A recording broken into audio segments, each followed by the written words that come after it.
Saturday Night Theatre. We present An Ideal Husband by Oscar Wilde. First produced at the Theatre Royal Haymarket in 1895. In this production, the part of Sir Robert Chiltern is played by Noel Johnson, Lady Chiltern by Jane Wenham, Lord Goring by Ronald Lewis, and Mrs. Cheveley by Rosemary Martin. The play opens in the Octagon Room at Sir Robert Chiltern's house in Grosvenor Square. Sir Charles and Lady Grendon, Lady Gordon and Miss Gordon, Lord Adamford, Mrs. Lavery and Miss Lavery, Sir John and Lady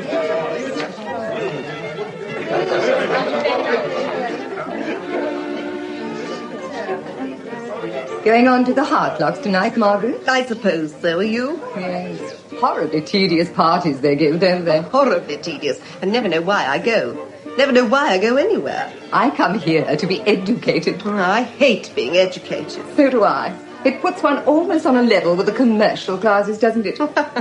Dear Gertrude Chiltern is always telling me that I should have some serious purpose in life. So I come here to try to find one.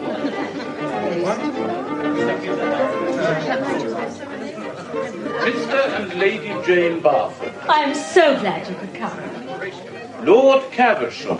Good evening, Lady Chiltern. Ah, Lord Caversham. Has my good-for-nothing young son been here?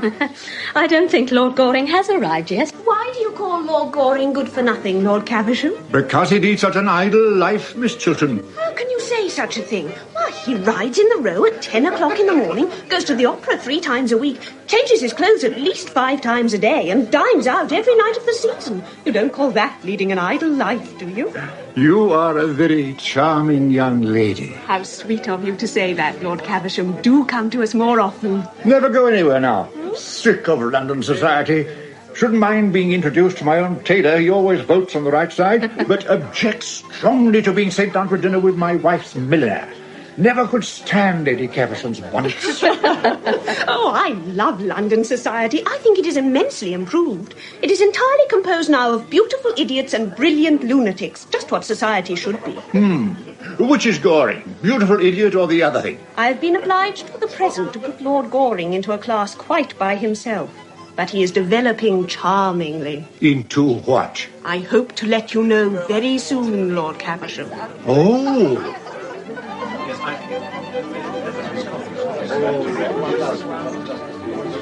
Lady Markby, Mrs. Cheveley. Good evening, dear Gertrude. So kind of you to let me bring my friend, Mrs. Cheveley. 2 such charming women should know each other. I'm delighted. I think that Mrs. Cheveley and I have met before. I did not know she had married a second time. Oh, nowadays people marry as often as they can, don't they? It is most fashionable. Good evening, Lady Markby. Oh, dear Duchess. And how is the Duke? Brain still weak, I suppose? I'm afraid so. Well, that is only to be expected, is it not? His good father was just the same.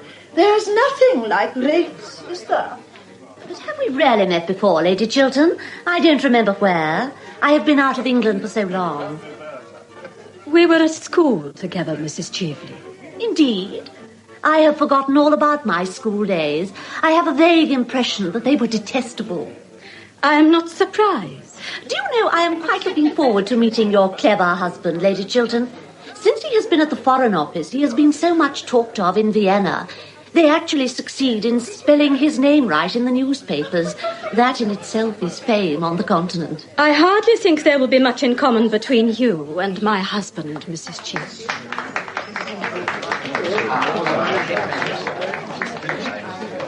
Good evening, Lady Markby. Sir Robert. I hope you've brought Sir John with you. Oh, I have brought a much more charming person than Sir John. Sir John's temper, since he has taken seriously to politics, has become quite unbearable. Really, now that the House of Commons is trying to become useful, it does a great deal of harm. I hope not, Lady Markby. But who is the charming person you have been kind enough to bring to us? Her name is Mrs. Cheveley, one of the Dorsetshire Cheveleys, I suppose, but I really don't know. Families are so mixed nowadays. Indeed, as a rule, everybody turns out to be somebody else. Mrs. Cheveley. I seem to know the name. She's just arrived from Vienna, Sir Robert. Ah, yes, I think I know whom you mean. Oh, she goes everywhere there and has such pleasant scandals about all her friends. Let me introduce you, my dear. Sir Robert Chiltern is dying to know you. Everyone is dying to know the brilliant Mrs. Cheveley. Thank you, Sir Robert. An acquaintance that begins with a compliment is sure to develop into a real friendship. And I find that I know Lady Chiltern already. Really? Yes. She has just reminded me that we were at school together. I remember it perfectly now. She always got the Good Conduct Prize. And what prizes did you get, Mrs. Cheveley? My prizes came a little later on in life. I don't think any of them were for good conduct. I'm sure they were for something charming. Tell me, what makes you leave your brilliant Vienna for our gloomy London? Or perhaps the question is indiscreet. The questions are never indiscreet. Answers sometimes are. I wanted to meet you. Indeed? It is quite true. I wanted immensely to meet you. And to ask you to do something for me. Well, I hope it is not a little thing, Mrs. Cheveley. I find that little things are so very difficult to do. No, I don't think it is quite a little thing. I'm so glad. Do tell me what it is. Later on. And now, may I walk through your beautiful house? I hear your pictures are charming. Poor Baron Arnheim, you remember the Baron, used to tell me you had some wonderful corals. Did you know Baron Arnheim well? Intimately. Did you? At one time. Wonderful man, wasn't he? He was very remarkable in many ways. I often think it's such a pity he never wrote his memoirs. They would have been most interesting. Lord Goring. Good evening, my dear Arthur. Robert, good evening. Mrs. Cheveley, allow me to introduce you to Lord Goring, the idlest man in London. I have met Lord Goring before. I did not think you would remember me, Mrs. Cheveley. My memory is under admirable control. And are you still a bachelor? I believe so. How very romantic. Oh, I'm not at all romantic. I'm not old enough. I leave romance to my seniors. May I ask, are you staying in London long? That depends partly on the weather, partly on the cooking, and partly on Sir Robert. Oh, just one of those things. Good evening, Miss Mabel. You are very late, Lord Goring. Have you missed me? Awfully. Then I'm sorry I did not stay away longer. I like being missed. How very selfish of you. I am very selfish. You were always telling me of your bad qualities, Lord Goring. I have only told you half of them as yet, Miss Mabel. Are the others very bad? Quite dreadful. When I think of them at night, I go to sleep at once. Well, I delight in your bad qualities. I wouldn't have you part with one of them. Aren't you coming to the music room? Not if there is any music going on, Miss Mabel. The music is in German. You would not understand.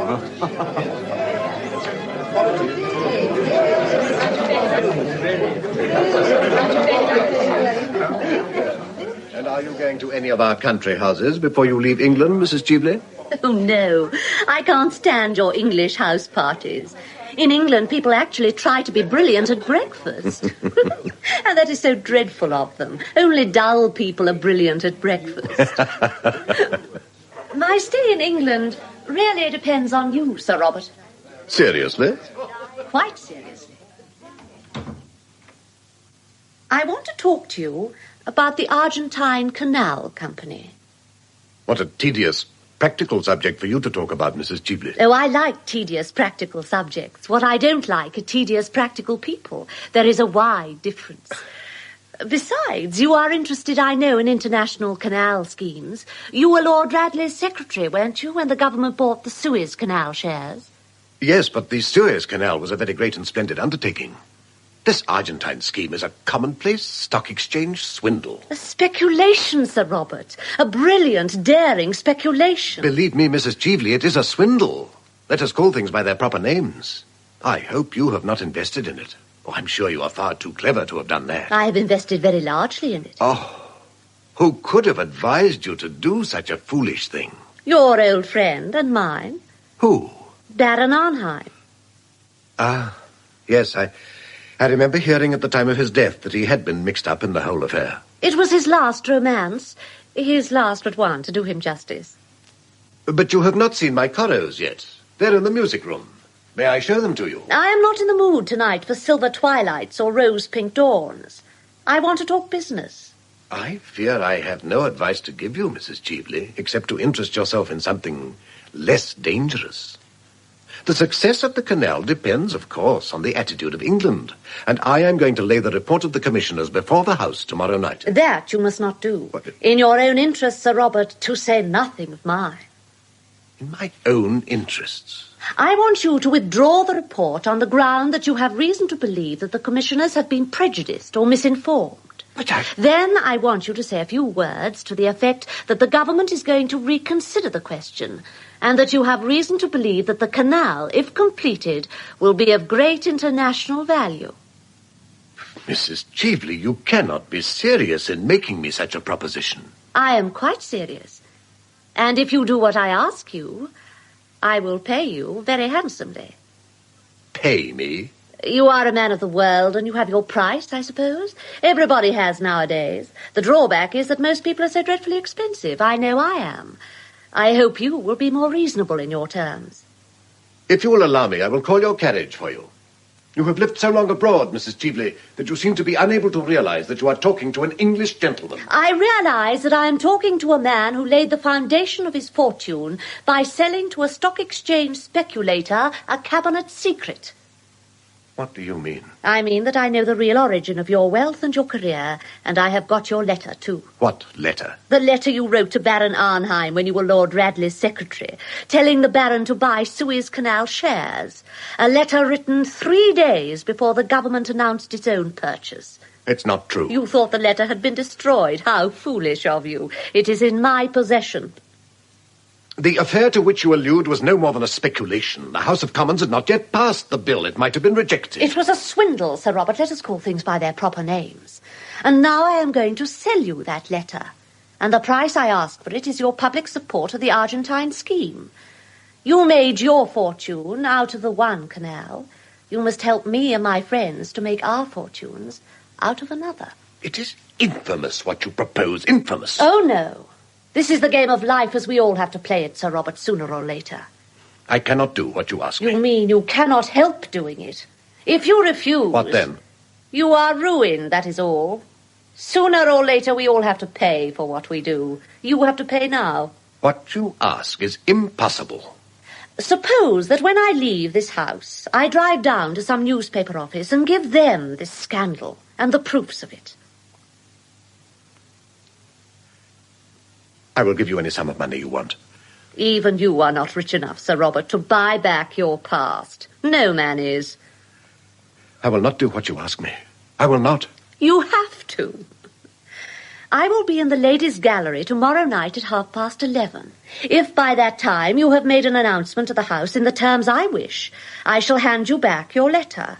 I intend to play quite fairly with you. One should always play fairly when one has the winning cards. You must let me have time to consider your proposal. No. You must settle now. I have got to telegraph Vienna tonight. Oh, my God, what brought you into my life? Circumstances. I consent. The report shall be withdrawn. I will arrange for a question to be put to me on the subject. Thank you. I knew we should come to an amicable agreement. And now you can get my carriage for me, Sir Robert. I see the people coming up from supper, and Englishmen always get so romantic after a meal, and that bores me dreadfully.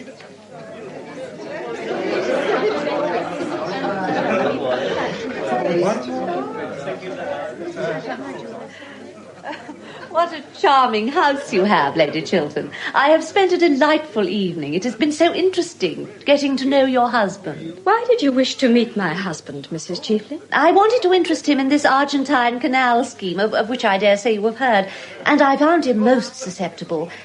Susceptible to reason, I mean. A rare thing in a man. I converted him in 10 minutes. Converted? He is going to make a speech in the House tomorrow night in favour of the idea. There must be some mistake. That scheme could never have my husband's support. Oh, I assure you, it's all settled. What? I don't regret my tedious journey from Vienna now. It has been a great success. But, of course, for the next 24 hours, the whole thing is a dead secret. A secret? Between whom? Between your husband and myself. Your carriage is here, Mrs. Cheveley. Thanks. Good evening, Lady Chiltern. Good night, Lord Goring. I am at Claridge's. Don't you think you might leave a card? If you wish it, Mrs. Cheveley. Oh, don't be so solemn about it, or I shall be obliged to leave a card on you. In England, I suppose that would hardly be considered en règle. Abroad, we are more civilized. Will you see me down, Sir Robert? Now that we have both the same interests at heart, we shall be great friends, I hope. What a horrid woman. You shall go to bed, Miss Mabel. Lord Goring. My father told me to go to bed an hour ago. I don't see why I shouldn't give you the same advice. I always pass on good advice. It's the only thing to do with it. It is never of any use to myself. Lord Goring, I am not going to bed for hours. You can come and sit down if you like and talk about anything in the world except the Royal Academy, Mrs. Cheveley, or novels in Scotch dialect. They are not improving subjects. What is this? Someone has dropped a diamond brooch. Huh? Quite beautiful, isn't it? I wish it was mine. I wonder who dropped it. It is a beautiful brooch. It is a handsome bracelet. It isn't a bracelet, it's a brooch. It can be used as a bracelet. May I? Thank you. What are you doing? Miss Mabel, I'm going to make a rather strange request to you. Oh, pray do. I've been waiting for it all the evening.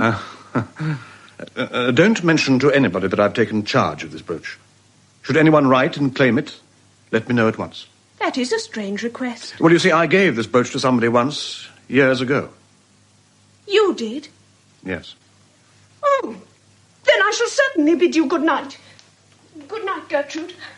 Good night, dear. Lord Goring, Yes. you saw whom Lady Markby brought here tonight. Yes. It was an unpleasant surprise. What did she come for? Apparently to try to lure Robert to uphold some fraudulent scheme in which he is interested. Oh, she's mistaken her man, hasn't she? It is extraordinary what mistakes clever women make. Good night, Lady Chiltern. Good night, Lord Goring. My dear Arthur, you're not going. Do stop a little. Afraid I can't, thanks. I promised to look in at the Heartlocks. I believe they've got a mauve Hungarian band that plays mauve Hungarian music. See you soon. Goodbye. Goodbye. How beautiful you look tonight, Gertrude. Robert, it's not true, is it? You're not going to lend your support to this Argentine speculation, you couldn't.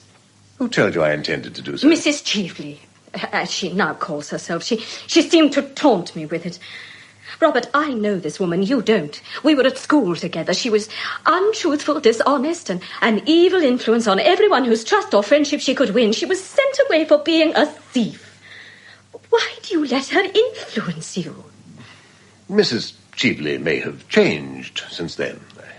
No one should be entirely judged by their past. One's past is what one is. It is the only way by which people should be judged. Oh, that is a hard saying, Gertrude. It is a true saying, Robert.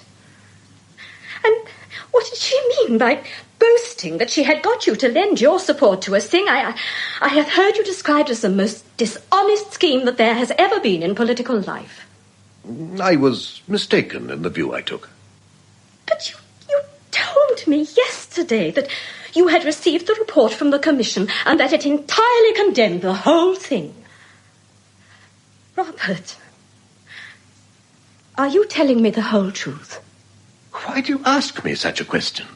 Why do you not answer it? Gertrude, truth is a very complex thing. Sooner or later in political life, one has to compromise. Everyone does. Compromise? Robert, why do you talk so differently tonight? Why are you so changed? I am not changed, but circumstances alter things. Circumstances should never alter principles. But if I told you... What? That it was necessary. Vitally necessary. It can never be necessary to do what is not honourable. I have told you it is a question of rational compromise. It is no more than that. That is all very well for other men, for men who treat life simply as a sordid speculation, but not for you, Robert, not for you. You are different. All your life, you have stood apart from others, to the world. As to myself, you have been an ideal always. Be that ideal still. Don't kill my love for you. Don't kill that. Oh, Gertrude. I know that there are men with horrible secrets in their lives, men who have done some shameful thing and who in some critical moment have to pay for it by doing some other act of shame. Don't tell me that you are such as they are. Robert, is there in your life any secret dishonor or disgrace? Well, tell me. Tell me at once, so that... So that what? That our lives may drift apart. Drift apart? That they may be entirely separate. It would be better for us both. Gertrude, there is nothing in my past life that you might not know. Oh, I was sure of it, Robert. I was sure of it. Oh, don't let us ever talk about the subject again. You will write, won't you, to Mrs. Cheveley and tell her that you cannot support this scandalous scheme of hers. If you have given her any promise, you must take it back, that is all. Must I write and tell her that? Oh, surely, Robert. Write this moment. But it is so late. It's close on 12. Well, she must know at once that she has been mistaken in you. Write that you decline to support this scheme of hers as you hold it to be dishonest. Yes, write that word, dishonest. She knows what that word means. Very well, my dear. Robert, I feel tonight that I've saved you from something that might have been a danger to you, from something that might have made men honor you less than they do. I don't think you realize sufficiently, Robert, that you have brought into the political life of our time a nobler atmosphere, a finer attitude towards life. I know it, and for that I love you, Robert. Oh, love me always, Gertrude. Love me always. I will love you always, because you will always be worthy of love. We needs must love the highest when we see it.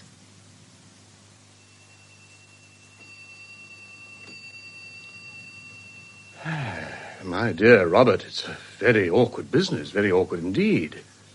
You should have told your wife the whole thing. Secrets from other people's wives are a necessary luxury in modern life, but no man should have a secret from his own wife. She invariably finds it out. Arthur, I couldn't tell my wife. I would have lost the love of the one woman in the world I worship. She would have turned from me in horror. Lady Chiltern is as perfect as all that. Nothing could make her alter her views. Robert, how could you have sold yourself for money? I did not sell myself for money. I bought success at a great price, that is all. Yes, you certainly paid a great price for it. But what first made you think of doing such a thing? Baron Arnheim. Damned scoundrel. No. He was a man of most subtle and refined intellect. A man of culture, charm, and distinction. I prefer a gentlemanly fool any day. Personally, I have a great admiration for stupidity. It is a sort of fellow feeling, I suppose. But how did he do it? Tell me the whole thing. One night, after dinner at Lord Radley's, the Baron, with that wonderfully fascinating quiet voice of his, expounded to us the most terrible of all philosophies, the philosophy of power. Preached to us the most marvelous of all gospels, the gospel of gold. I think he saw the effect he'd produced on me, for some days afterwards he wrote and asked me to come and see him. I remember so well how, with a strange smile, he led me through his wonderful picture galleries, showed me his tapestries, his enamels, his jewels, and his carved ivories, and then told me that luxury was nothing but a background, a painted scene in a play, and that power over other men, power over the world, was the one thing worth having, the one supreme pleasure worth knowing, the one joy one never tired of. and that in our century only the rich possessed it. A thoroughly shallow creed. Wealth has given me enormous power. It gave me at the very outset of my life freedom, and freedom is everything. You have never been poor, and never known what ambition is. You cannot understand what a wonderful chance the Baron gave me. When I was going, he said to me that if ever I could give him any private information of real value, he would make me a very rich man. 6 weeks later, certain private documents passed through my hands. State documents? Yes. I had no idea that you, of all men, could have been so weak, Robert, as to yield to such a temptation. Weak? Weak? Do you really think, Arthur, that it is weakness that yields to temptation? There are terrible temptations that require strength and courage to yield to. To stake all one's life on a single moment, to risk everything on one throw. I had that courage. I sat down the same afternoon and wrote Baron Arnheim the letter this woman now holds. He made £750,000 over the transaction. And you? I received from the Baron £110,000. You were worth more, Robert. No. That money gave me exactly what I wanted, power over others. I went into the house immediately. Since then, everything that I have touched has turned out a success. Sometimes it has made me almost afraid. Arthur, do you despise me for what I've told you? I'm very sorry for you, Robert. Very sorry indeed. I don't say that I suffered any remorse. I didn't. But I have paid conscience money many times. I had a wild hope that I might disarm destiny. The sum Baron Arnheim gave me I have distributed twice over in public charities since then. Oh, dear me, what a lot of harm you must have done. Oh, don't say that, Arthur. Never mind what I say, Robert. I'm always saying things I shouldn't say. Now, as regards this dreadful business, I will help you in whatever way I can. Of course you know that. Thank you, Arthur, thank you. But what is to be done? What can be done? In your case, Robert, a confession would not do. If you made a clean breast of the whole affair, you would never be able to talk morality again. And in England, a man who can't talk morality twice a week to a large, popular, immoral audience is quite over as a serious politician. No, a confession would ruin you. It would ruin me. The only thing for me to do now is to fight the thing out. I was waiting for you to say that. It is the only thing to do now. And you must begin by telling your wife the whole story. That I will not do. Robert, believe me, you are wrong. It would kill her love for me. And this woman, this Mrs. Cheveley, how can I defend myself against her? You knew her before, Arthur, apparently. Yes. Did you know her well? So little that I got engaged to be married to her once when I was staying at the Tenbys. The affair lasted for 3 days. Nearly. Why was it broken off? Oh, I forget. At least it makes no matter. Well, I shall send a cipher telegram to the embassy at Vienna to inquire if there is anything known against her. There may be some secret scandal she might be afraid of. Oh, well, she wore far too much rouge last night and not quite enough clothes. That is always a sign of despair in a woman. I will fight her to the death, as long as my wife knows nothing. Oh, fight in any case, in any case. Though I should not fancy Mrs. Cheveley as a woman who would be easily frightened. Good afternoon, Lord Goring. Good afternoon, Lady Chiltern. Have you been in the park? Oh, no. I have just come from the Woman's Liberal Association, where, by the way, Robert, your name was received with loud applause. And now I have come in to have my tea. You will wait to have some tea, won't you? I'll wait for a short time, thanks. You're not going, Robert? I have some letters to write, dear. Oh, you work too hard. You seem never to think of yourself, and you're looking so tired. It is nothing, dear. Nothing. Do sit down, Lord Goring. I'm so glad you've called. I want to talk to you about... Mrs. Cheveley? Yes. After you left last night, I found out that what she had said was really true. Of course, I made Robert write her a letter at once, withdrawing his promises. So he gave me to understand. Robert must be above reproach. He is not like other men. He cannot afford to do what other men do. Don't you agree with me? Why are you looking at me so strangely, Lord Goring? Lady Chiltern, I have sometimes thought that perhaps you are a little hard in some of your views on life. I think that often you don't make sufficient allowances. In every nature there are elements of weakness. Life cannot be lived without much charity. And if you are ever in trouble, Lady Chiltern, trust me absolutely. And I will help you in every way I can. If you ever want me, come to me for my assistance, and you shall have it. Lord Goring, you are talking quite seriously. I don't think I have ever heard you talk seriously before. You must excuse me, Lady Chiltern. It won't occur again, if I can help it. But I like you to be serious. Dear Gertrude, don't say such a dreadful thing to Lord Goring. Seriousness would be very unbecoming to him. Good afternoon, Lord Goring. Pray be as trivial as you can. I should like to, Miss Mabel, but I'm afraid I'm a little out of practice today, and besides, I have to be going now. Just when I have come in. What dreadful manners you have. I'm sure you were very badly brought up. Oh, I was. I wish I had brought you up. I'm so sorry you didn't. It is too late now, I suppose. I am not so sure. Will you ride tomorrow morning? Yes, at 10. Don't forget. Of course I shall. By the way, Lady Chiltern, there is no list of your guests in the Morning Post of today. It has apparently been crowded out by the County Council or the Lambeth Conference or something equally boring. Could you let me have a list? I have a particular reason for asking you. Oh, I am sure Mr. Trafford will be able to give you one. Thanks so much. Tommy Trafford is the most useful person in London. And who is the most ornamental? I am. How clever of you to guess it. Goodbye, Lady Chiltern. You will remember what I said to you, won't you? Yes. But I don't know why you said it to me. I hardly know myself. Goodbye, Miss Mabel. 10 tomorrow. Sharp? Quite sharp. But don't bring Mr. Trafford. Of course I shan't bring Tommy Trafford. Tommy Trafford is in great disgrace. I am delighted to hear it. Gertrude, I wish you would speak to Tommy Trafford. Oh, what has poor Mr. Trafford done this time? Robert says he's the best secretary he's ever had. Well, Tommy has proposed to me again. Well, Tommy really does nothing but propose to me. He proposed to me last night in the music room, when I was quite unprotected, as there was an elaborate trio going on. I didn't dare to make the smallest repartee, I need hardly tell you. If I had, it would have stopped the music at once. Musical people are so absurdly unreasonable. They always want one to be perfectly dumb at the very moment when one is longing to be absolutely deaf. Then he proposed to me in broad daylight this morning, in front of that dreadful statue of Achilles. Really, the things that go on in front of that work of art are quite appalling. The police should interfere. Oh, Mabel. I wish, Gertrude, you would speak to him and tell him that once a week is quite often enough to propose to anyone, and that it should always be done in a manner that attracts attention. Robert thinks very highly of Mr. Trafford. He believes he has a brilliant future before him. Oh?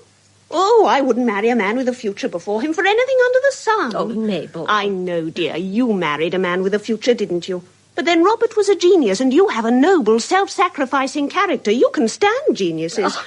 I have no character at all, and Robert is the only genius I could ever bear. As a rule, I think they're quite impossible. Geniuses talk so much, don't they? Such a bad habit. And they're always thinking about themselves when I want them to be thinking about me. Lady Markby, Mrs. Cheveley. Mrs. Cheveley, it's impossible. Good afternoon, my dear. Oh, dear Lady Markby, how nice of you to come and see me. Won't you sit down, Mrs. Cheveley? Thanks. Isn't this Miss Chiltern? I should so much like to know her. Mabel, Mrs. Cheveley wishes to know you. I thought your frock so charming last night, Miss Chiltern. So simple and suitable. Really? I must tell my dressmaker. It'll be such a surprise to her. Goodbye, Lady Markby. Going already? I'm so sorry, but I'm obliged to. I'm just off to rehearsal at Lady Basildon's. I've got to stand on my head in some tableau. On your head, child? Oh, I hope not. I believe it is most unhealthy. But it is for an excellent charity in aid of the undeserving, the only people I'm really interested in. You're remarkably modern, Mabel. A little too modern, perhaps. Nothing is so dangerous as being too modern. One is apt to grow old-fashioned quite suddenly. Oh, I've known many instances of it. Oh, what a dreadful prospect. Goodbye. Dear Gertrude, we just called to know if Mrs. Cheveley's diamond brooch has been found. Here? Yes, I missed it when I got back to Claridge's, and I thought I might possibly have dropped it here. I have heard nothing about it, but I will ring for the butler and ask. Oh, pray don't trouble, Lady Chiltern. I dare say I lost it at the opera before we came on here. What sort of a brooch was it that you lost, Mrs. Cheveley? A diamond snake brooch with a ruby, a rather large ruby. Mason. Milady? Has a ruby and diamond brooch been found in any of the rooms this morning? No, milady. It really is of no consequence, Lady Chiltern. I'm so sorry to have put you to any inconvenience. Oh, it has been no inconvenience. That will do, Mason. You can bring tea. Yes, milady. Well, I must say it is most annoying to lose anything. I remember once at Bath years ago, losing in the pump room an exceedingly handsome cameo bracelet that Sir John had given me. I don't think he has ever given me anything since, I'm sorry to say. He has sadly degenerated. Really? This horrid House of Commons quite ruins our husbands' force. I think the lower house by far the greatest blow to a happy married life that there's been since that terrible thing called the higher education of women was invented. Oh, it is heresy to say that in this house, Lady Markby. Robert is a great champion of the higher education of women, and so, I am afraid, am I. The higher education of men is what I should like to see. Men need it so sadly. They do, dear, but I'm afraid such a scheme would be quite unpractical. I don't think man has much capacity for development. He's got as far as he can, and that's not far, is it? Well, with regard to women, dear Gertrude, you belong to the younger generation, and I'm sure it's all right if you approve of it. In my time, of course, we were taught not to understand anything. That was the old system, and wonderfully interesting it was. I assure you that the amount of things I and my poor sister were taught not to understand was quite extraordinary. But modern woman understands everything, I'm told. Except their husbands. That is the one thing the modern woman never understands. And a very good thing, too, dear, I dare say. It might break up many a happy home if they did. Not yours, I need hardly say, Gertrude. You have married a pattern husband. I wish I could say as much for myself. But since Sir John has taken to attending the debates regularly, which he never used to do in the good old days, his language has become quite impossible. Oh? Sir John is a great trial. Lady Markby. I trust, Gertrude, that Sir Robert is not like that. But I am very much interested in politics, Lady Markby. I love to hear Robert talk about them. Well, I hope he's not as devoted to blue books as Sir John is. I don't think they can be quite improving reading for anyone. I have never read a blue book. I prefer books in yellow covers. Yes, yellow is a gayer colour, is it not? I used to wear yellow a good deal in my early days, and would do so now if Sir John were not so painfully personal in his observations. And a man on the question of dress is always ridiculous, is he not? Oh, no. I think men are the only authorities on dress. Really, dear? One wouldn't say so from the sort of hats they wear, would one? Tea, husband. Thank you, Mason. Just here, please. Thank you, milady. May I give you some tea, Mrs. Cheveley? Thanks. Some tea, Lady Markby. No, thanks, dear. The fact is, I have promised to go round for 10 minutes to see poor Lady Brancaster, who is in very great trouble. Oh. Her daughter, quite a well-brought-up girl, too, has actually become engaged to be married to a curate in Shropshire. It is very sad indeed. I can't understand this modern mania for curates. In my time, we girls saw them, of course, running about the place like rabbits. We never took any notice of them, I need hardly say. But I am told that nowadays country society is quite honeycombed with them. I think it is most irreligious. Yes, and now, Gertrude, if you will allow me, I shall leave Mrs. Cheveley in your charge and call back for her in a quarter of an hour. Of course. I should like to have a few minutes' conversation with her. How very kind of you, Lady Chiltern. Believe me, nothing could give me greater pleasure. No doubt you both have many pleasant reminiscences of your school days to talk over together. Oh, shall I see you at Lady Bonner's tonight, Gertrude? She's discovered a wonderful new genius. He does nothing at all, I believe. That's a great comfort, is it not? No, Robert and I are dining at home by ourselves tonight, and I don't think I shall go anywhere afterwards. Robert, of course, will have to be in the house. Dining at home by yourselves? Is that quite prudent? Oh, of course, I forgot. Your husband is an exception. Mine is the general rule, and nothing ages a woman so rapidly as being married to the general rule. Yes. Wonderful woman, Lady Markby, isn't she? Talks more and says less than anybody I ever met. Mrs. Cheveley, I think it is right to tell you, quite frankly, that had I known who you really were, I should not have invited you to my house last night. Really? I see that after all these years, you have not changed a bit, Gertrude. I never change. Then life has taught you nothing? It has taught me that a person who has once been guilty of a dishonest and dishonourable action may be guilty of it a second time, and should be shunned. Would you apply that rule to everyone? Oh, yes, to everyone without exception. Then I am sorry for you, Gertrude. Very sorry for you. I don't mind your talking morality a bit. Morality is simply the attitude we adopt towards people whom we personally dislike. You dislike me. I'm quite aware of that. And I have always detested you. And yet I have come here to do you a service. Like the service you wished to render my husband last night, I suppose. Thank heaven I saved him from that. It was you who made him write that insolent letter to me. It was you who made him break his promise. Oh, yes. Then you must make him keep it. What? I give you till tomorrow morning, no more. If you are wise, you will make him do what I tell him. You are impertinent. What has my husband to do with you, a woman like you? Oh, in this world, like meets like. How dare you class my husband with yourself? How dare you threaten him or me? Leave my house. Your house.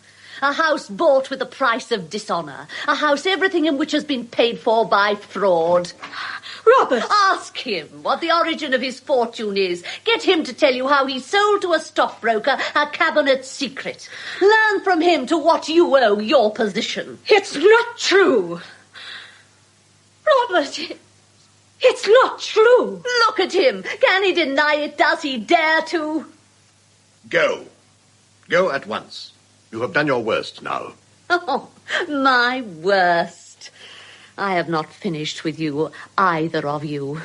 I give you both till tomorrow morning at noon. If by then you don't do what I bid you, the whole world shall know the origin of Robert Chiltern. You sold a cabinet secret for money. You built your career on dishonour. Oh, tell me it is not true. Lie to me. Lie to me. Tell me it is not true. What this woman said is quite true. Robert. But Gertrude, you don't realize how I was tempted. Let me tell you the whole thing. Oh, don't come near me. Don't touch me. You sold yourself for money. You lied to the whole world. Gertrude. No, don't touch me. Don't touch me. Your voice wakes memories of words that made me love you. And how I worshipped you.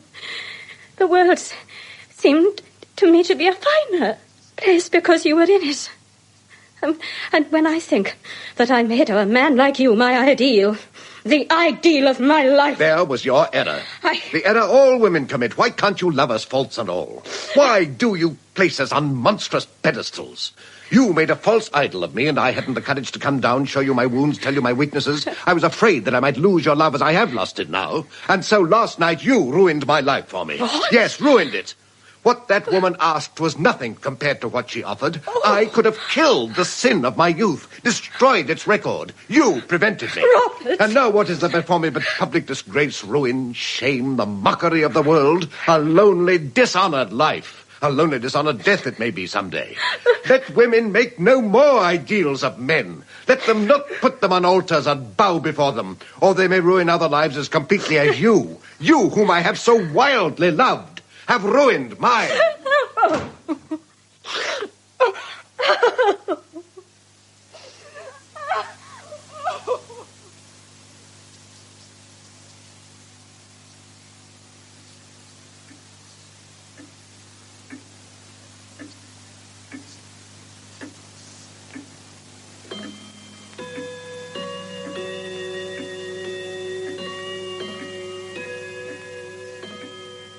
Got my second buttonhole for me, Fitz? Yes, my lord. Rather distinguished thing, Phipps. I'm the only person of the smallest importance in London at present who wears a buttonhole. Yes, my lord, I have observed that. You see, Phipps, fashion is what one wears oneself. What is unfashionable is what other people wear. Yes, my lord. Just as vulgarity is simply the conduct of other people. Yes, my lord. And falsehood is the truth of other people. Yes, my lord. Other people are quite dreadful. The only possible society is oneself. Yes, my lord. To love oneself is the beginning of a lifelong romance, Phipps. Yes, my lord. I don't think I quite like this buttonhole, Phipps. My lord?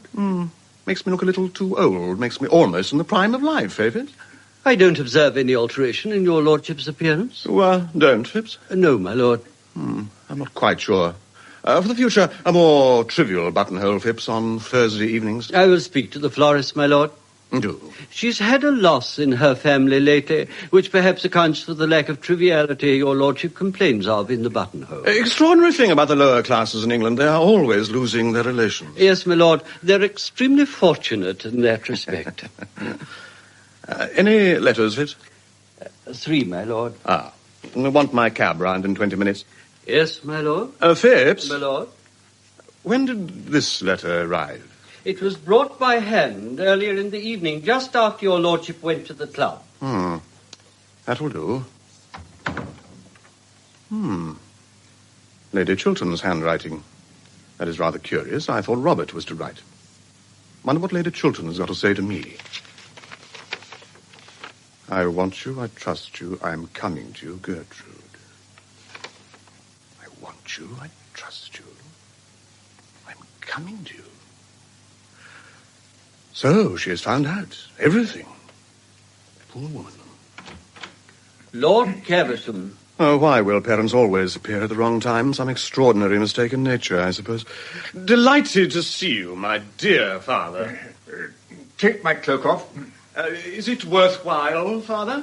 Of course it's worthwhile, sir.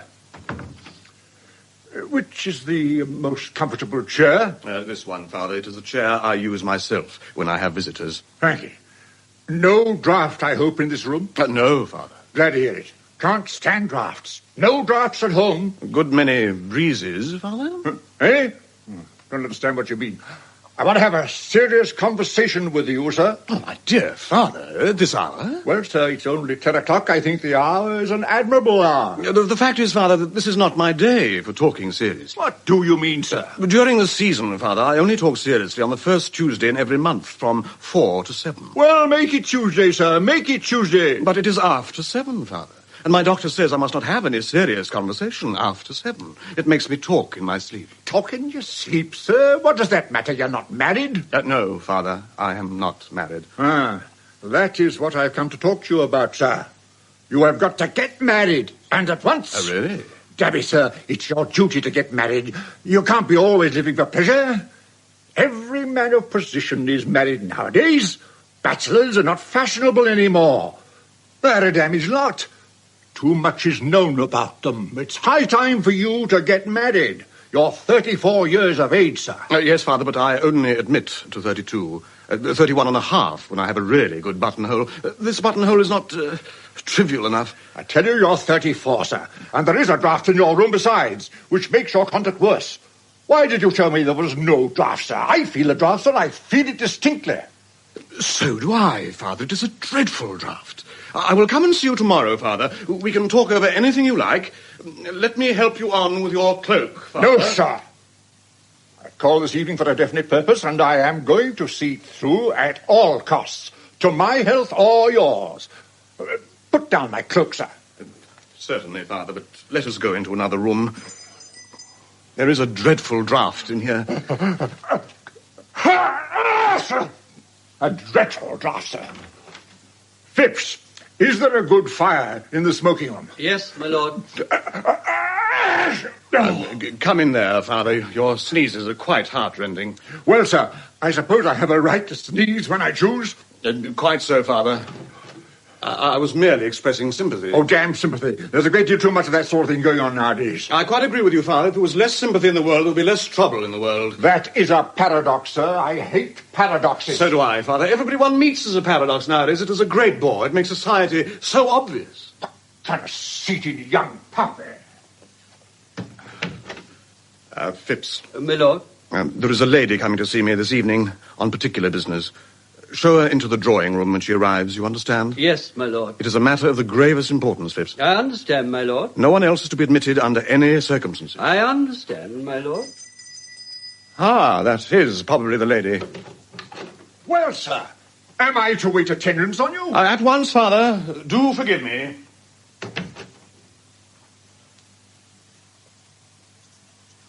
Is Lord Goring not here? His lordship is engaged at present with Lord Caversham, madam. How very filial. His lordship told me to ask you, madam, to be kind enough to wait in the drawing room for him. His lordship will come to you there. Lord Goring expects me? Yes, madam. His lordship told me that if a lady called, I was to ask her to wait in the drawing room. Through here, madam. His lordship's directions on the subject were very precise. Oh, how dreary a bachelor's drawing room always looks. I don't care for that lamp there. It is far too glaring. Light some candles. Certainly, madam. I hope the candles have very becoming shade. We've had no complaints about them, madam, as yet. I wonder what woman he was waiting for tonight. It will be delightful to catch him. Men always look so silly when they are caught. Oh, what a very uninteresting correspondence he has. Bills and cards, debts and dowagers. Who on earth writes to him on pink paper? I know that handwriting. Gertrude Chiltern. The 10 Commandments in every stroke of the pen and the moral law all over the page. How I detest that woman. I trust you.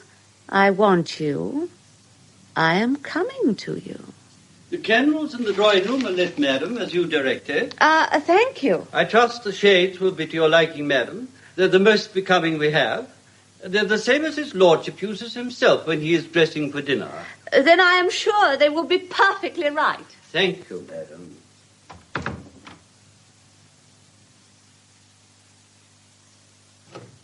My dear father, if I am to get married, surely you will allow me to choose the time, place, and person. Particularly the person. That is a matter for me, sir. You would probably make a very poor choice. It is I who should be consulted, not you. There is property at stake. It is not a matter for affection. Affection comes later on in married life. Yes, in married life, affection comes when people thoroughly dislike each other, Father, doesn't it? Certainly, sir. I mean certainly not, sir. You're talking very foolishly tonight. What I say is that marriage is a matter for common sense. But women who have common sense are so curiously plain, Father, aren't they? Of course, I only speak from hearsay. No woman, plain or pretty, has any common sense at all, sir. Common sense is the privilege of our sex. Quite so. And we men are so self-sacrificing that we never use it, do we, Father? I use it, sir. I use nothing else. So my mother tells me. It is the secret of your mother's happiness. You are very heartless, sir. Very heartless. I hope not, Father. Arthur! Robert, my dear fellow. Ah, Chiltern. I'm just leaving. Good night to you. Oh, good night, Lord Caversham. Good night. Good night. My dear Arthur, what a piece of good luck. Your servant had just told me you were not at home. How extraordinary. The fact is, I'm horribly busy tonight, Robert, and I gave orders I wasn't at home to anyone. Even my father had a comparatively cold reception. He complained of a draft the whole time. Ah, you must be at home to me, Arthur. You are my best friend. Perhaps by tomorrow you will be my only friend. Oh? My wife has discovered everything. Who told her? Mrs. Cheveley herself. I see. You have heard nothing from Vienna yet in answer to your wire? Yes, I got a telegram from the first secretary at 8 o'clock tonight. Well? Nothing is absolutely known against her. On the contrary, she occupies a rather high position in society. It is a sort of open secret that Baron Arnheim left her the greater portion of his immense fortune.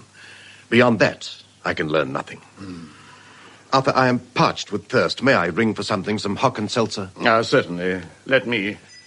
Thanks. I don't know what to do, Arthur. I don't know what to do. You are my only friend. I can trust you absolutely, can't I? My dear Robert, of course. My lord? Bring some hock and seltzer. Yes, my lord. And, Phipps. Yes, my lord. Will you excuse me for a moment, Robert? I want to give some directions to my servant. Certainly. Phipps. My lord. When that lady calls, tell her that I'm not expected home this evening. You understand? The lady has arrived, my lord. What? The lady is in that room, my lord. Next door? Good heavens. Well, you told me to show her into that room, my lord. You did perfectly right. Thank you, my lord. Arthur, tell me what I should do. My life seems to have crumbled about me. Robert, you love your wife, don't you? I love her more than anything in the world. I used to think ambition the great thing. It is not.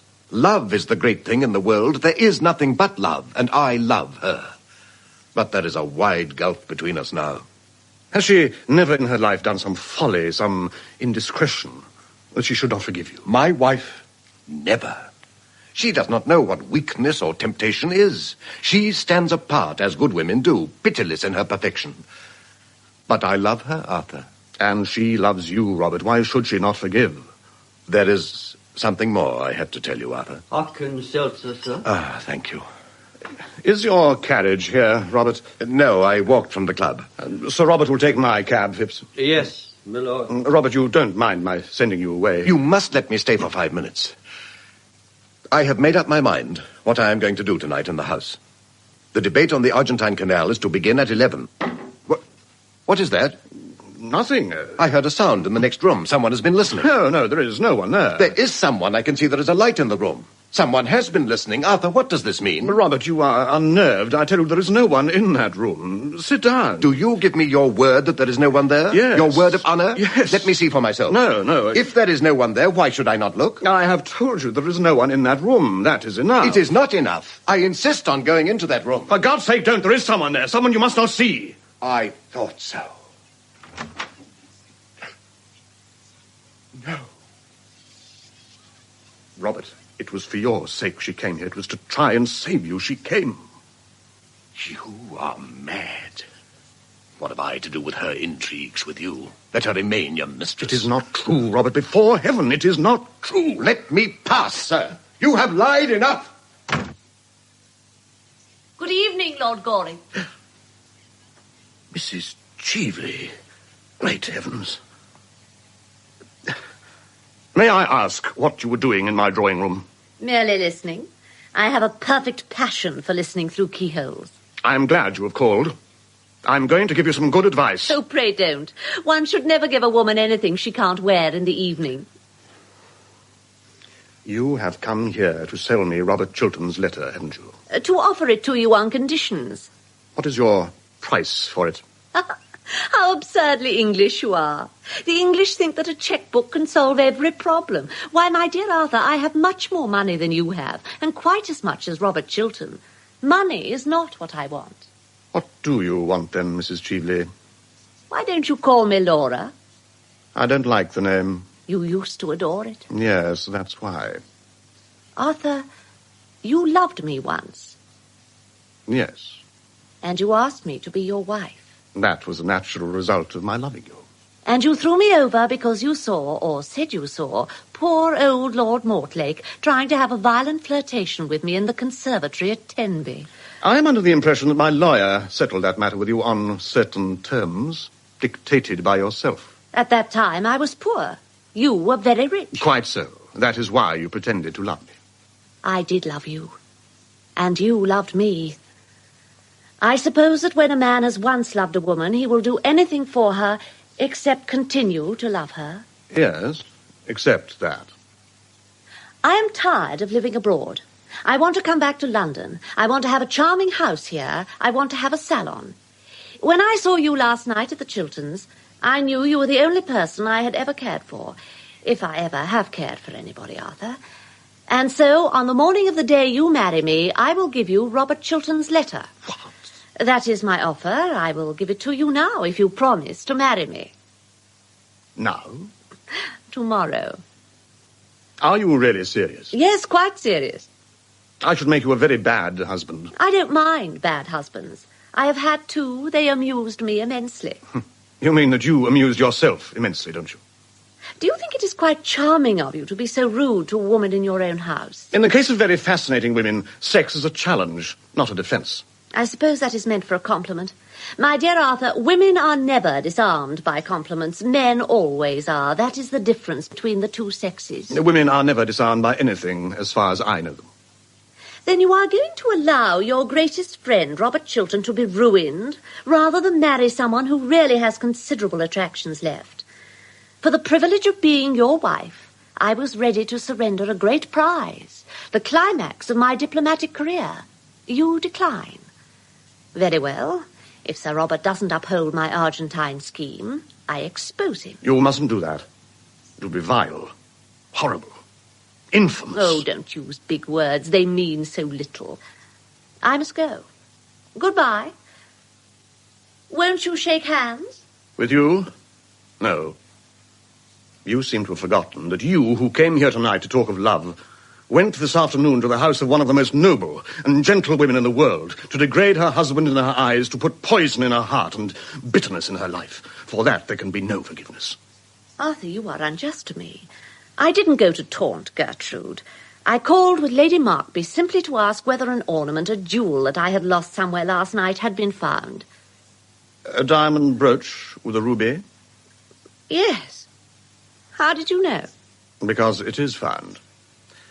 In point of fact, I found it myself and stupidly forgot to tell the butler anything about it as I was leaving. This is the brooch, isn't it? Yes. I'm so glad to get it back. It was a present. Won't you wear it? Certainly, if you... Allow me. Why do you put it on as a bracelet? I never knew it could be worn as a bracelet. Really? There. Ah, but it looks very well on me as a bracelet, doesn't it? Yes, much better than when I saw it last. When did you see it last? Oh, 10 years ago on Lady Berkshire, from whom you stole it. What do you mean? I mean that you stole that ornament from my cousin, Mary Berkshire, to whom I gave it when she was married. Suspicion fell on a servant who was sent away in disgrace. I recognized it last night and determined to say nothing about it until I had found the thief. I have found the thief now. It is not true. You know it is true. I will deny the whole affair from beginning to end. I will say that I have never seen this wretched thing, that it was never in my possession. You can't get that bracelet off unless you know where the spring is, and I see you don't know where the spring is. It is rather difficult to find. Oh, you brute! You coward! Oh, don't use big words. They mean so little. What are you going to do? I'm going to ring for my servant. He is an admirable servant, always comes in the moment one rings for him. When he comes, I will tell him to fetch the police. The police? What for? Tomorrow the Berkshires will prosecute you. That is what the police are for. No, don't do that. I will do anything you want, anything in the world you want. Give me Robert Chiltern's letter. I have not got it with me. I will give it to you tomorrow. You are lying. Give it to me at once. At once, Mrs. Cheveley. You... Very well. This is it? Yes.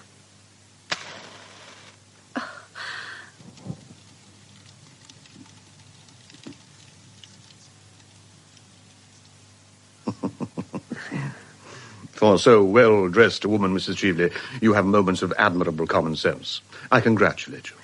Please get me a glass of water. Certainly. Now. There you are. Thank you. Will you help me on with my cloak? With pleasure. Thanks. I am never going to try to harm Robert Chiltern again. Fortunately, you have not the chance, Mrs. Cheveley. Even if I had the chance, I wouldn't. On the contrary, I am going to render him a great service. I can't bear so upright a gentleman, so honourable an English gentleman, to be so shamefully deceived. I don't follow you. The letter you have just burnt, although interesting, lacks a certain simple eloquence of style. Would you not agree, Lord Goring? What do you mean? I mean that I'm going to send Robert Chiltern the love letter his wife wrote to you tonight. Love letter? I want you, I trust you, I am coming to you, Gertrude. You wretched woman. Give me back that letter. I'll take it from you by force. No. Yes, my lord? Lord Goring merely rang that you should show me out. Good night, Lord Goring.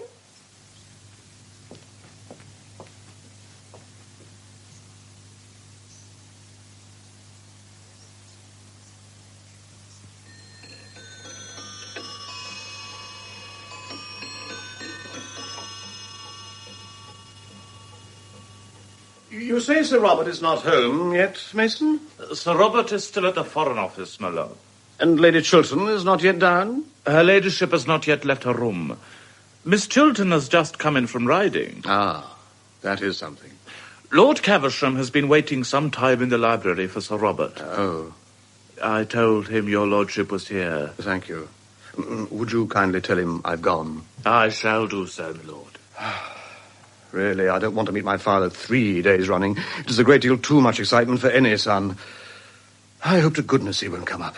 Father should be neither seen nor heard. That is the only proper basis for family life. Well, sir, what are you doing here? Wasting your time as usual, I suppose? My dear father, when one pays a visit, it is for the purpose of wasting other people's time, not one's own. Have you been thinking over what I spoke to you about last night? I have been thinking about nothing else. Ah. Engaged to be married yet? Not yet. But I hope to be before lunchtime. You can have till dinner time. It would be very convenient to you. Thanks awfully, but I think I'd sooner be engaged before lunch. You never know when you're serious or not. Neither do I, Father. I suppose you read the Times this morning? The Times? Certainly not. Do you mean to say you have not read the leading article on Robert Chiltern's career? Good heavens. No, what does it say? What should it say, sir? Everything complimentary, of course.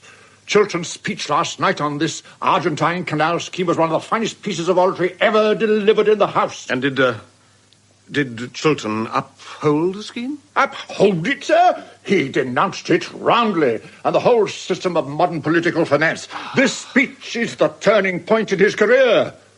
How I wish you would go into Parliament. Oh, my dear father, only people who look dull ever get into the House of Commons, and only people who are dull ever succeed there. Oh, why don't you try to do something useful in life?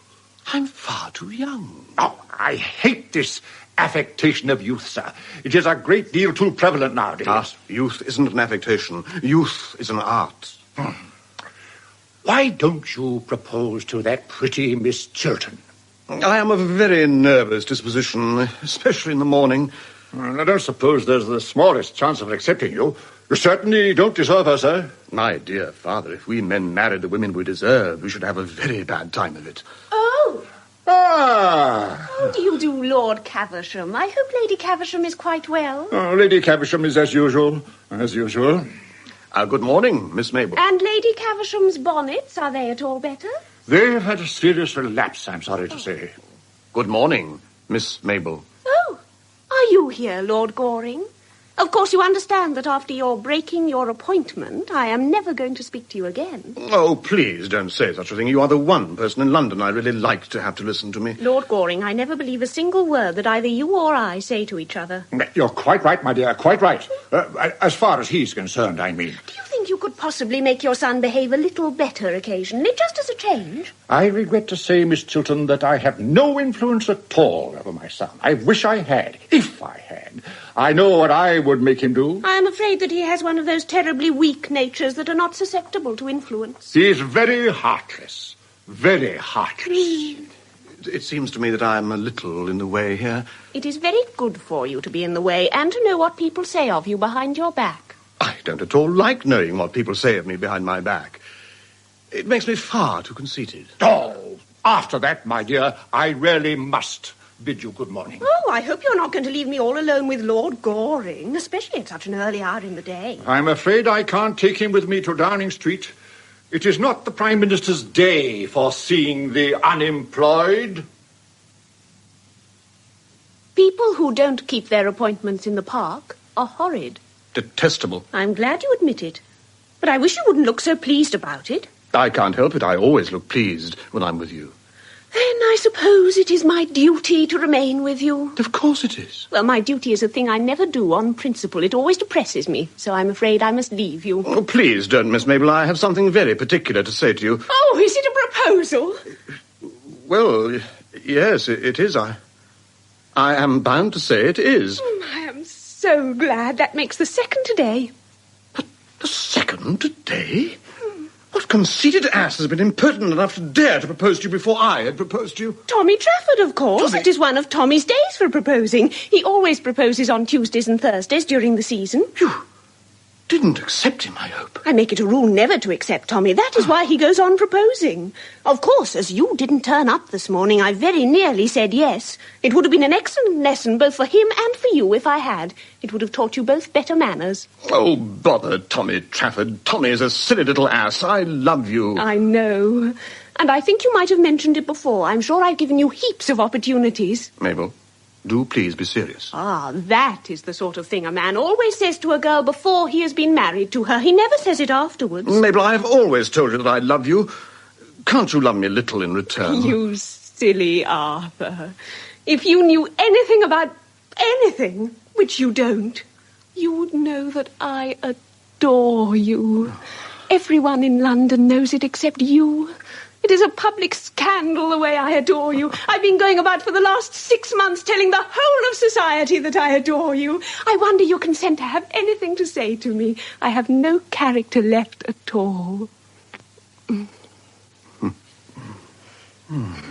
you know, I was awfully afraid of being refused. But you never have been refused yet by anybody, have you, Arthur?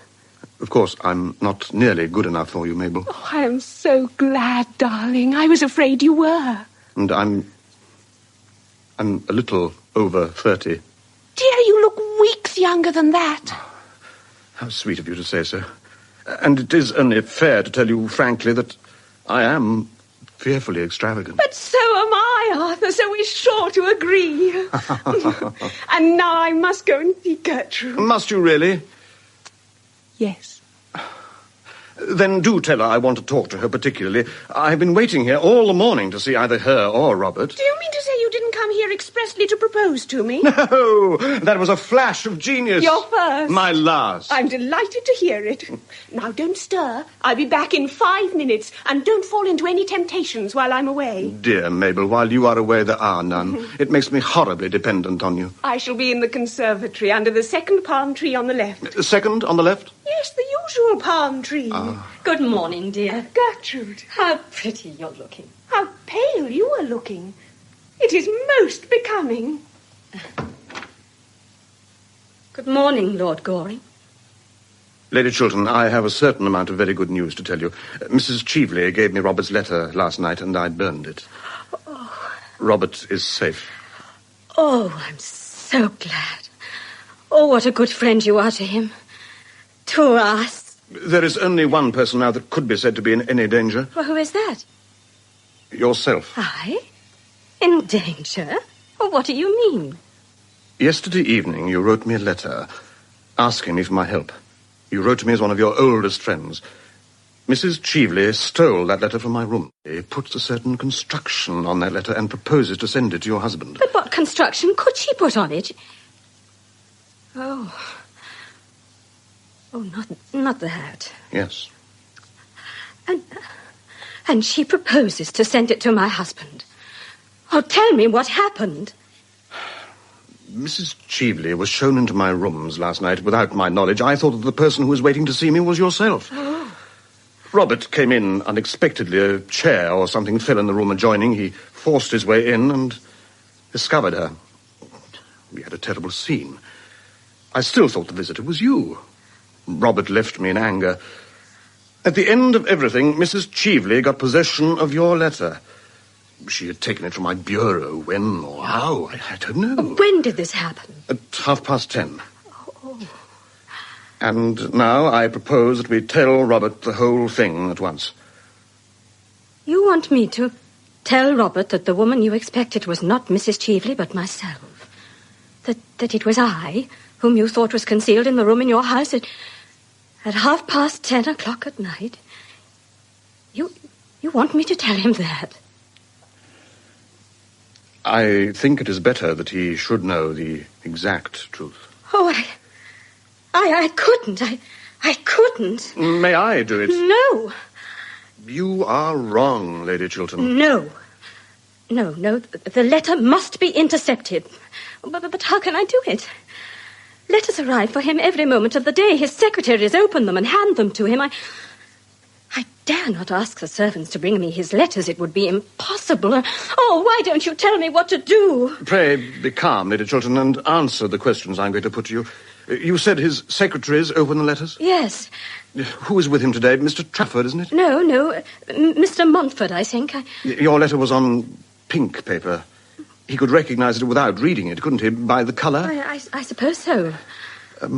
Is he at home now? Yes. Then I will go and see him myself. Robert is coming upstairs with a letter in his hand. It has reached him already. Oh, you have saved his life. What have you done with mine? Oh, my love, is this true? Robert? I want you, I trust you, I am coming to you, Gertrude. Is this true? Do you indeed trust me and want me? If so, it was for me to come to you. This letter makes me feel that nothing that the world may do can hurt me now. You want me, Gertrude? Yes. You trust me, Gertrude? Yes. Oh.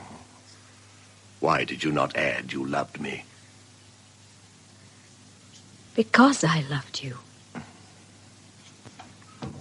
Gertrude, when Montford passed me your letter, he'd opened it by mistake, I suppose, and I read it. Oh, I did not care what disgrace or punishment was in store for me. I only thought you loved me still. There is no disgrace in store for you. Mrs. Cheveley has handed the letter to Lord Goring and he has destroyed it. But are you sure of this? Yes. Lord Goring has just told me. Then I am safe? Yes. Oh, for 2 days I have been in terror. Is Arthur still here? Why, I think he has just gone to the conservatory. Oh, Gertrude, I am so glad I made that speech last night in the house. So glad. I made it thinking that public disgrace might be the result. Public honour has been the result. I think so. I fear so, almost. For although every proof against me is destroyed, I suppose, Gertrude, I should retire from public life. Yes. Yes, Robert, you should do that. It is your duty to do that. Yes.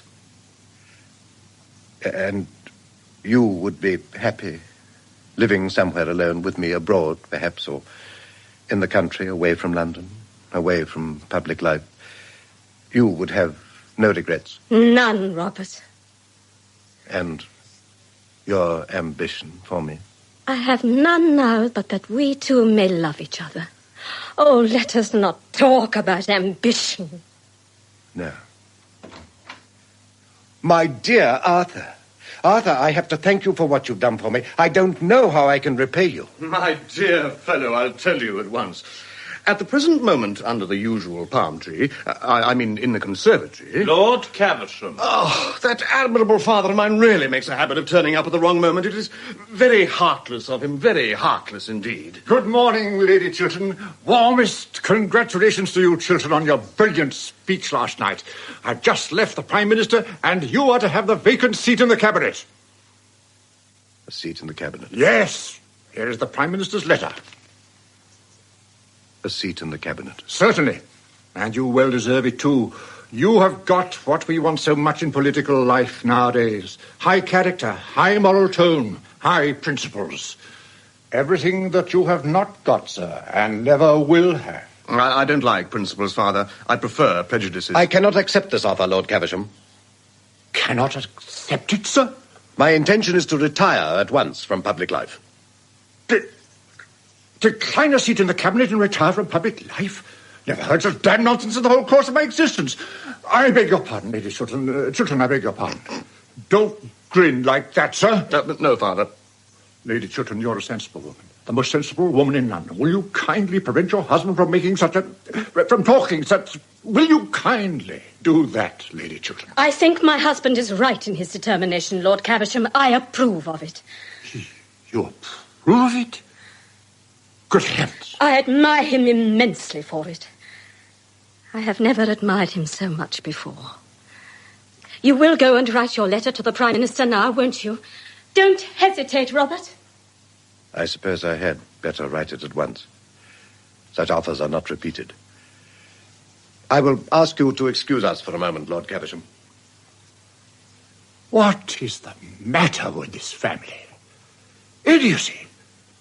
Hereditary, I suppose. Wife as well as husband.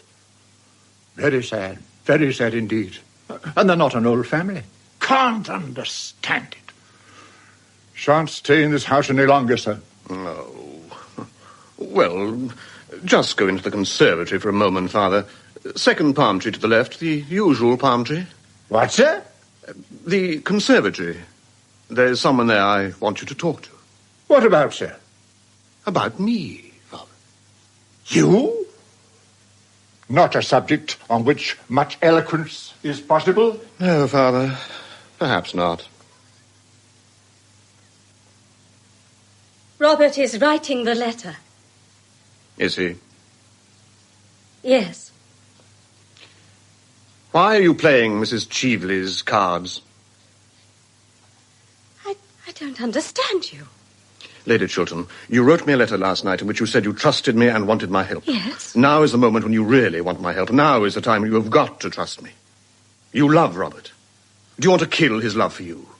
What sort of existence will he have if you rob him of the fruits of his ambition, if you close the doors of public life against him? But it is my husband himself who wishes to retire from public life. He feels it is his duty. Rather than lose your love, Robert would do anything, wreck his whole career, as he's on the brink of doing now. He's making you a terrible sacrifice. Take my advice, Lady Chiltern, and do not accept so great a sacrifice. Robert has been punished enough. Oh, we have both been punished. I set him up too high. Do not, for that reason, set him down now too low. Gertrude, here is the draft of my letter. Shall I read it to you? Let me see it.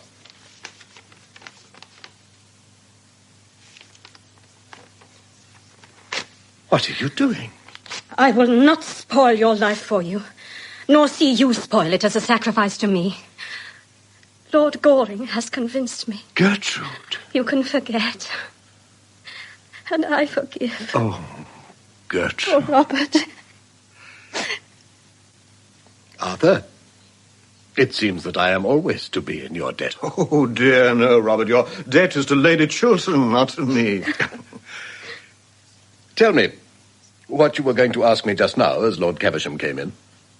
Robert, you are your sister's guardian, and I want your consent to my marriage with her. That is all. Oh, I'm so glad. I'm so glad. Thank you, Lady Chiltern. My sister to be your wife? Yes. I'm very sorry, but that is quite out of the question. What? I cannot have her sacrificed. Sacrifice? You cannot bring Mabel the love that she deserves. What reason have you for saying that? Do you really require me to tell you? Certainly I do. As you choose. When I called on you yesterday evening, I found Mrs. Cheveley concealed in your rooms. It was between 10 and 11 o'clock at night. I do not wish to say anything more. Your relations with Mrs. Cheveley have, as I said, nothing whatsoever to do with me. I know you were engaged to be married to her once. The fascination she exercised over you then seems to have returned.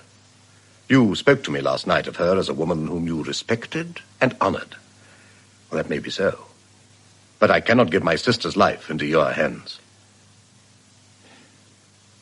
I have nothing more to say. Robert, it was not Mrs. Cheveley whom Lord Goring expected last night. Chiltern. Not Mrs. Cheveley. Who was it then? It was your own wife, Robert. What? Yesterday afternoon, Lord Goring told me that if ever I was in trouble, I would come to him for help, as our oldest and best friend. Later on, I wrote to him, telling him that I trusted him, that I had need of him, and that I was coming to him for help and advice. This letter? Yes. Yes, that letter. I didn't go to Lord Goring's after all, but Mrs. Cheveley went. She stole my letter and sent it anonymously to you this morning, that you should think... Oh, Robert, I cannot tell you what she wished you to think. Arthur, go to Mabel. You have my best wishes.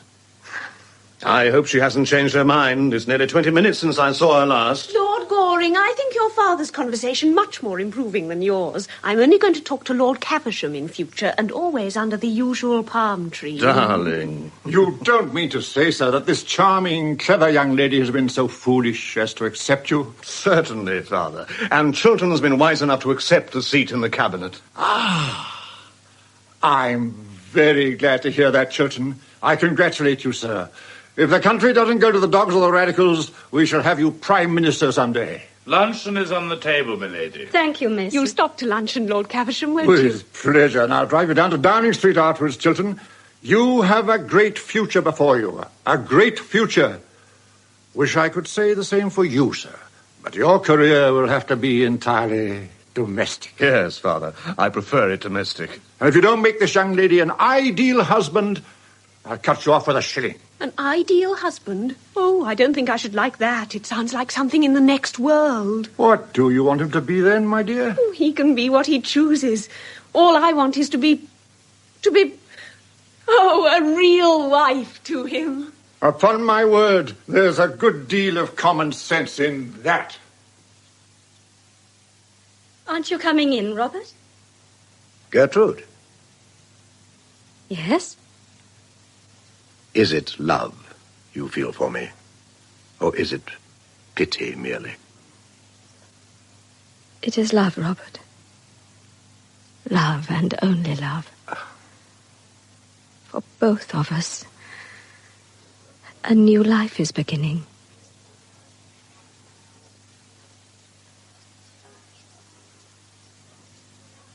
In that revival of An Ideal Husband by Oscar Wilde, the part of Sir Robert Chiltern was played by Noel Johnson, and Lady Chiltern by Jane Wenham. Jane Knowles played Mabel Chiltern, Ronald Lewis, Lord Goring, and Rosemary Martin, Mrs. Chiefley. Lord Caversham was played by Ralph Truman, and Lady Markby by Ellen Pollock. Lisa Rain played Mrs. Marchmont, Jill Simcox, Lady Basildon, Richard Griffiths, Mason, and James Thomason, Phipps. An Ideal Husband was produced by David Geary.